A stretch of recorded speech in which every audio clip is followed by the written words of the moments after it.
Se esforçar demais que nem o Rock Lee realmente funciona? Será que vale muito a pena tanto esforço? Será que realmente é necessário fazer 1000 flexões para ficar aesthetic? Bom, nesse vídeo eu vou explicar os fenômenos fisiológicos que ocorrem quando a gente se esforça demais e realmente como fazer isso. Olá, meu nome é Nicolas Malta e você está assistindo agora o Acadêmico Intrépido. Seja bem-vindo. Primeiro precisamos saber quando você realmente está se esforçando demais, quando está ofegante ou quando a frequência cardíaca está muito alta. E ainda bem que o fisiologista sueco Gunnar Borg criou uma escala para classificar a PSE, Percepção Subjetiva de Esforço. E adivinha qual é o nome dessa escala? Escala de Borg.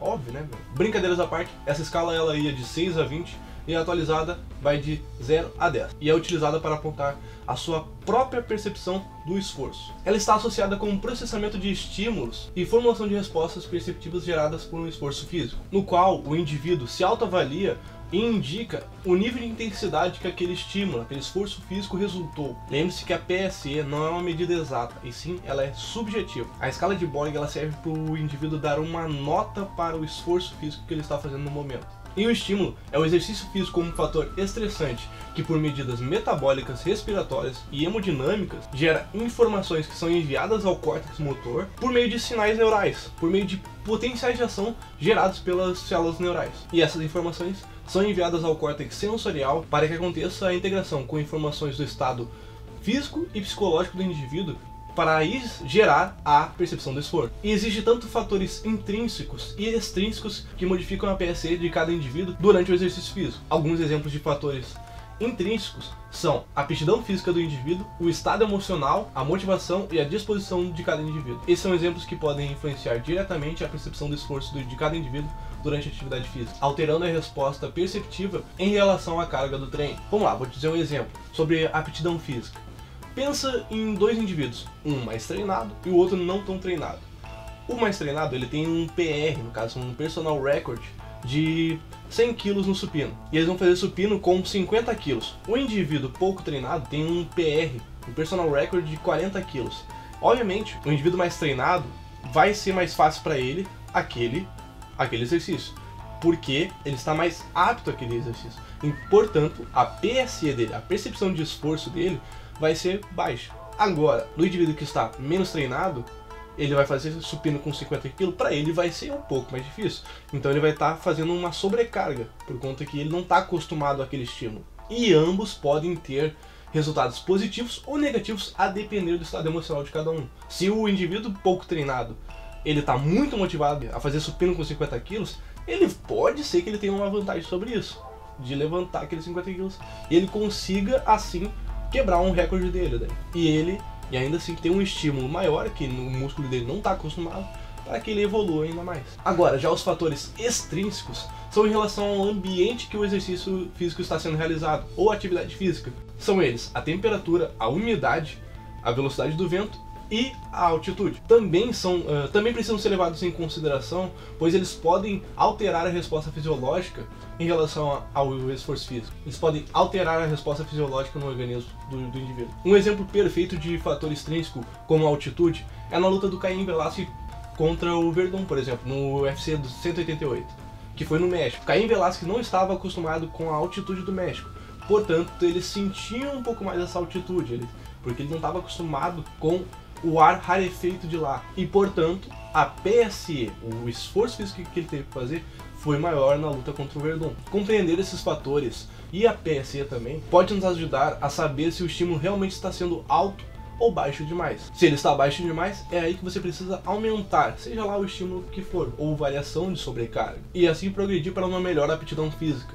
porque o seu corpo vai precisar de mais estímulos. Lembre-se sempre bem, uma boa alimentação, suplementação e hidratação vai te ajudar no esforço físico, vai te ajudar na atividade física em si. Então sempre pensa assim, ó, comer é o melhor para poder crescer. Xuxa me ensinou muita coisa, hein? Só avisando, Xuxa é ó.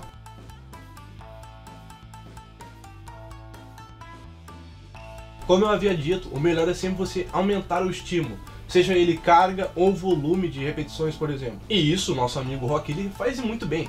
Ele é o gênio do esforço, né? E quando eu digo isso, é que ele usa muito bem o princípio de sobrecarga, que é o processo pelo qual, onde realizamos o exercício, no qual o nosso músculo não está acostumado, seja o estímulo carga ou volume de repetições ou variações de sobrecarga que eu vou falar daqui para frente.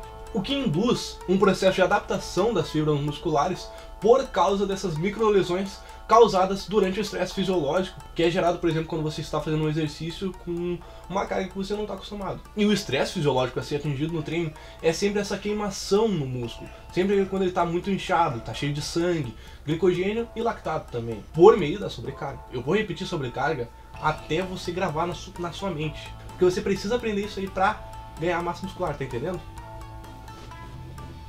Vou te pegar. E essa sobrecarga vai gerar o princípio de adaptação, que é a alteração da homeostase. No caso, o corpo ele vai se adaptar a esse estímulo externo, que no caso é o levantamento de peso, por exemplo, e vai alterar fisiologicamente o corpo, seja ele aumentando as células ou a estrutura do corpo em si.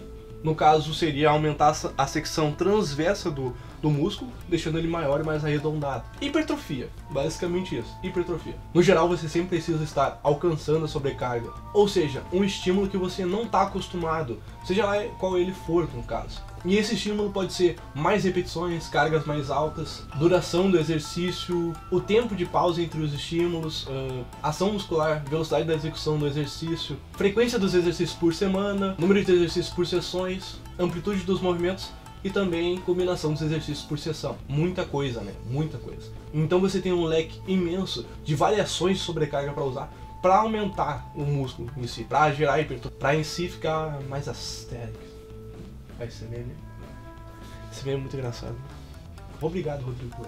E tudo isso que eu falei agora há pouco pode ser usado como sobrecarga, porque a sobrecarga não é só a carga em si, a carga alta em si, e sim a dificuldade que o músculo não está acostumado. Como o próprio Arnold fala, o melhor jeito de crescer um músculo é surpreender ele. Como o Rock Lee mesmo faz, sempre treinando mais duro para alcançar o próximo nível mesmo, para ficar ainda mais forte, você precisa identificar de fato quando realmente está se esforçando mesmo. Então use a PSE que eu expliquei no início do vídeo, se autoavalie e classifique o esforço de 0 a 10. Por exemplo, se o estímulo está em 5, aumente até um 8 para chegar no final do treino até ser um 10, por exemplo. Por exemplo, se você está fazendo uma cadeira extensora e o estímulo está bem baixo, está bem mais fácil, aumente a carga ou o número de repetições. Quando você sai do treino, sei lá, não tão cansado, não fez tanto esforço, tá, tipo, quando o treino tá realmente mais confortável, é aí que você tem que usar o princípio de sobrecarga. Usar pelo menos uma das variações ou mais das que eu citei antes, da sobrecarga em si. Talvez você precise aumentar o número de repetições, ou o tempo, ou diminuir o tempo de descanso entre as séries. Ou seja, não fique no celular, vá treinar, vá fazer exercício, termine o seu treino de uma vez. No geral, sempre alcance a sensação de dor muscular por meio da sobrecarga, e isso sim vai precisar sim do seu esforço físico ao máximo, até chegar a uma PSE de 10. Querendo ou não, você só vai ter ganho quando realmente estiver numa zona de desconforto. Seja que nem o Rock Lee, um gênio do esforço, ame o processo antes do resultado. Mas também lembre-se de usar a sobrecarga de maneira gradual. Não vai fazer, tipo, não vai aumentar 100 kg no leg press, sendo que na semana passada tu fez esse leg press com 150 kg. É de maneira gradual, é de pouco a pouco. Uma dica que eu posso dar por experiência própria é sempre mude o tipo de treino. Por exemplo, tem dois tipos de treinos, o treino de força e um treino de volume. Tu pode ficar transitando entre eles mensalmente ou até semanalmente se você for mais avançado. No caso, no treino de força é um treino com menos repetições e cargas mais altas. 4 de 6, por exemplo. Por mais que ele seja de força, sempre lembre-se de, na fase concêntrica do exercício, fazer com técnica. Aí sim você vai estar tensionando melhor as fibras e fazendo uma força de fato. E também lembre-se de sempre fazer 85% do RM, a carga do treino em si. Só que tem um porém, se você quer ficar mais estético e ficar com um físico ainda maior e etc., o que eu recomendo é um treino de volume. Foi visto que ele também é tensional, ele também vai fazer a hipertrofia miofibrilar. Só que, porém, ele também vai fazer a hipertrofia sarcoplasmática. Ele vai deixar o músculo mais inchado ainda. Que no caso é ele aumentar o líquido sarcoplasmático e as organelas e também os metabólitos do músculo. O músculo vai ficar ainda mais inchado e também vai ficar com mais miofibrilas. Se você fizer isso, tudo progredindo de fato, identificando PSE, evoluindo a sobrecarga, entre outras coisas, talvez tu tenha o shape do Toji, por exemplo. Um sonho, assim, distante, mas possível de alcançar. Só que você vai precisar se esforçar muito. Bom, esse foi o vídeo, espero que você tenha gostado. Eu ouvi dizer, cientificamente falando, que se você clicar no gostei e se inscrever no vídeo, tu aumenta 10 centímetros do teu bíceps, cara. É sério? Foi comprovado, sério. Confia. Bom, brincadeiras à parte, se você gostou, pode deixar o seu like, se inscrever no canal. As fontes estão aqui embaixo na descrição do vídeo. Também tem que ler, hein? Malhe o cérebro. Tá bom? Não vai só malhar o músculo e não malhar o cérebro, tem que ficar inteligente também, hein? Então vai estudar, tá? É só isso que eu te recomendo. Procure informação no geral, é importante. Bom, obrigado. Até a próxima. Valeu. Às vezes 5 da manhã, se inscreve em tudo quanto é canal. Tá bom.